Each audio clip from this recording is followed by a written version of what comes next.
पंजाब में स्थित सिख धर्म के 3 तख्त साहिबान वाले शहरों को पावन शहरों का दर्जा देना पंजाब सरकार के लिए बड़े सौभाग्य की बात है। ये शहर है श्री अमृतसर साहिब, श्री आनंदपुर साहिब और तलवंडी साबो।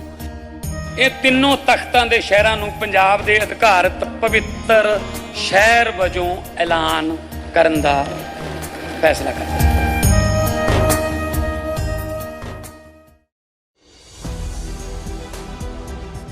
दोस्तों, आज सुप्रीम कोर्ट के फैसले का इंतजार पूरे देश को था, क्योंकि कोर्ट को आज दिल्ली दंगों से जुड़ा फैसला सुनाना था। वहीं सुप्रीम कोर्ट 2020 की दिल्ली दंगों की साजिश से जुड़े मामले में आरोपी उमर खालिद, शर्जील इमाम और अन्य की जमानत याचिकाओं सुप्रीम कोर्ट का फैसला सामने आया है। न्यायमूर्ति अरविंद कुमार और न्यायमूर्ति एनवी अंजारिया की पीठ ने उमर खालिद, शर्जील इमाम को जमानत नहीं दी है। वहीं अन्य 5 आरोपियों को अदालत से जमानत मिल गई है। ऐसे में रेप के आरोपी गुरमीत राम रहीम जैसे तमाम लोगों को बेल मिलना और उमर खालिद, शर्जील इमाम जैसे लोगों को बेल ना मिलने पे सियासत गर्म है और इसको लेकर तरह तरह के सवाल उठ रहे हैं। बता दें आपको, उमर, शर्जील और अन्य पे फरवरी 2020 में उत्तर पूर्वी दिल्ली में हुए दंगों का मुख्य साजिशकर्ता होने का आरोप है। उनके खिलाफ गैर कानूनी गतिविधियां अधिनियम और जो है भारतीय न्याय संहिता के विभिन्न प्रावधानों के तहत मामला दर्ज किया गया था। उत्तर पूर्वी दिल्ली में हुए दंगों में 53 लोग मारे गए थे और 700 से अधिक लोग घायल हुए थे। वहीं आज जब सुप्रीम कोर्ट द्वारा उमर खालिद की जमानत याचिका खारिज किए जाने पे खालिद के पिता SQR इलियास ने कहा कि उन्हें कुछ नहीं बोलना है। सुप्रीम कोर्ट ने 2020 के दिल्ली दंगों की साजिश के मामले में आरोपियों उमर खालिद और शर्जील इमाम को जमानत देने से इनकार करते हुए कहा कि उनके खिलाफ गैर कानूनी गतिविधियां अधिनियम के तहत प्रथम दृश्य मामला बनता है। इलियास ने कहा कि मुझे कुछ नहीं कहना है, फैसला आपके सामने है। जस्टिस अरविंद कुमार और जस्टिस NV अंजारिया की पीठ ने इस मामले में अन्य आरोपियों को जमानत दे दी। वहीं अदालत के इस फैसले पे नेताओं की भी लगातार प्रतिक्रिया सामने आ रही है। इसी बीच RJD सांसद मनोज झा ने 2020 के दिल्ली दंगों की बड़ी साजिश के मामले में उमर खालिद और शर्जील इमाम की जमानत याचिका को SC द्वारा खारिज करने पे कहा कि मैं मानता हूं कि एक बात तो स्पष्ट है कि उन्हें जमानत मिली, उन्हें ये बहुत पहले मिल जानी चाहिए थी। मुझे लगता है कि न्यायपालिका को धन्यवाद देने का क्षण है। उमर खालिद और शर्जील इमाम के मामले में उम्मीद है कि उन्हें भी जल्द ही न्याय मिलेगा। वहीं सुप्रीम कोर्ट के इस फैसले पे भारतीय राष्ट्रीय कांग्रेस के नेता और सहारनपुर लोकसभा निर्वाचन क्षेत्र से सांसद इमरान मसूद ने प्रतिक्रिया दी है। उन्होंने कहा कि जमानत मौलिक अधिकार है, इस अधिकार को भी देखा जाना चाहिए। बार बार सुप्रीम कोर्ट मौलिक अधिकार की बात करता है, साथ ही और क्या कुछ कहा आप इस वीडियो में देखिए। देखिए, सुप्रीम कोर्ट ने बार बार कहा है कि जमानत मौलिक अधिकार है। तो मौलिक अधिकार अगर किसी व्यक्ति का है तो उस व्यक्ति के अधिकार को भी देखा जाना चाहिए। मैं नहीं समझता कि क्या है, क्योंकि मुझे नहीं जानकारी है इस बारे में, लेकिन जो बाहरी तौर पे दिखाई देता है, बार बार सुप्रीम कोर्ट ही कहता है कि जमानत मौलिक अधिकार है और मौलिक अधिकार का हनन ना हो।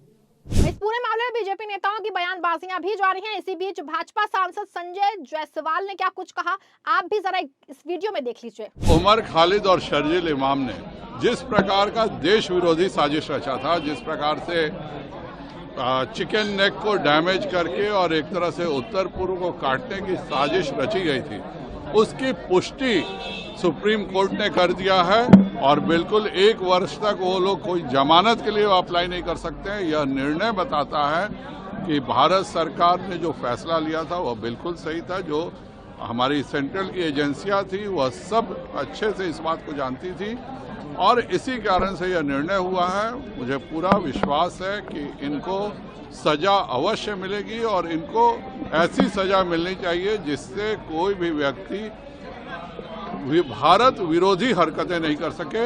इन लोगों ने जिस प्रकार से एक पढ़े लिखे व्यक्ति होने के बाद जिस प्रकार से साजिश किया था, उसको सुप्रीम कोर्ट ने मान्यता देते हुए सही फैसला करके सही सबक इन दोनों को सिखाने का काम किया। जैसा उमर खालिद, शर्जील इमाम, गुलफिशा, फातिमा, मीरान, हैदर, शिफा उर रहमान, मोहम्मद सलीम खान और शादाब अहमद दिल्ली दंगों के आरोप में 5 साल 3 महीने से तिहाड़ में हैं। उन्होंने दिल्ली हाई कोर्ट के उस आदेश को चुनौती दी थी जिसमें 2020 के दिल्ली दंगों से जुड़े मामलों में उन्हें गैर कानूनी गतिविधि अधिनियम के तहत जमानत देने से इनकार किया गया था।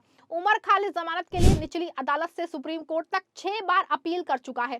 बता दें आपको, सुप्रीम कोर्ट के जस्टिस अरविंद और जस्टिस एनवी अंजारिया ने फैसला सुनाया। अदालत ने कहा कि अभियोजन और सबूतों दोनों के लिहाज से उमर खालिद और शर्जील इमाम की स्थिति अन्य 5 आरोपियों की तुलना में अलग है। कथित अपराधों में इन दोनों की केंद्रीय भूमिका रही है। इन दोनों की हिरासत की अवधि भले ही लंबी रही हो, लेकिन ये ना तो संवैधानिक प्रावधानों का उल्लंघन करती है, ना ही संबंधित कानूनों के तहत लगे वैधानिक प्रतिबंधों को निष्प्रभावी करती है। बहस के दौरान लंबे समय तक जेल में रहने और संविधान के अनुच्छेद 21 के तहत स्वतंत्रता के बारे में दलीलें दी गई। ये कोर्ट संविधान और कानून के बीच में अमूर्त तुलना नहीं कर रहा है। अनुच्छेद 21 संवैधानिक व्यवस्था में एक खास जगह रखता है। ट्रायल से पहले जेल को सजा नहीं माना जा सकता। स्वतंत्रता से वंचित करना मनमाना नहीं होगा। वहीं 5 अन्य आरोपियों गुलफिशा फातिमा, मीरान हैदर, मोहम्मद समीर खान, शादाब अहमद और शिफाउर रहमान को जमानत मिलने से उनके खिलाफ लगे आरोपों में कोई नरमी नहीं आती। उन्हें करीब 12 शर्तों के अधीन जमानत पर रिहा किया जाएगा। यदि शर्तों का उल्लंघन होता है तो ट्रायल कोर्ट आरोपियों की सुनवाई के बाद जमानत रद्द करने के लिए स्वतंत्र होगा। सुप्रीम कोर्ट में आरोपियों की दलील थी कि मामले में लंबे समय से सुनवाई शुरू नहीं हुई है और ट्रायल शुरू होने की संभावना भी कम है। ये भी कहा है कि वो 5 साल से अधिक समय से जेल में हैं। अब तक उनके खिलाफ दंगे भड़काने से जुड़ा कोई ठोस सबूत सामने नहीं आया है। बता दें कि दिल्ली हाई कोर्ट ने 2 सितंबर 2025 को आरोपियों की जमानत याचिकाएं खारिज की थी। हाई कोर्ट ने अपने आदेश में कहा था कि प्रारंभिक तौर पे शर्जील और उमर की भूमिका गंभीर लग रही है। उन पे सांप्रदायिक आधार पे भड़काऊ भाषण देके भीड़ को उकसाने के भी आरोप हैं। इसके बाद सभी आरोपी सुप्रीम कोर्ट पहुंचे थे।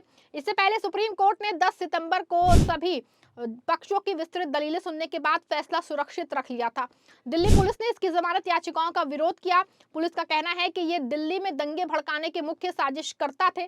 पुलिस ने कहा कि सुनवाई में देरी के लिए आरोपी खुद जिम्मेदार है और अगर आरोपियों ने मदद की तो ट्रायल 2 साल में पूरा किया जा सकता है। बता दें कि उमर खालिद की जमानत को लेकर लोगों को काफी इंतजार था। यहाँ तक कि उनके लिए न्यूयॉर्क शहर के नए मेयर जोहरान ममदानी भी चिट्ठी लिख चुके हैं, जिससे भारत में राजनीतिक तूफान खड़ा कर दिया था। दरअसल ये चिट्ठी 1 जनवरी 2026 को उसी दिन वायरल हुई जिस दिन ममदानी ने न्यूयॉर्क के पहले मुस्लिम और भारतीय मूल के मेयर के रूप में शपथ ली।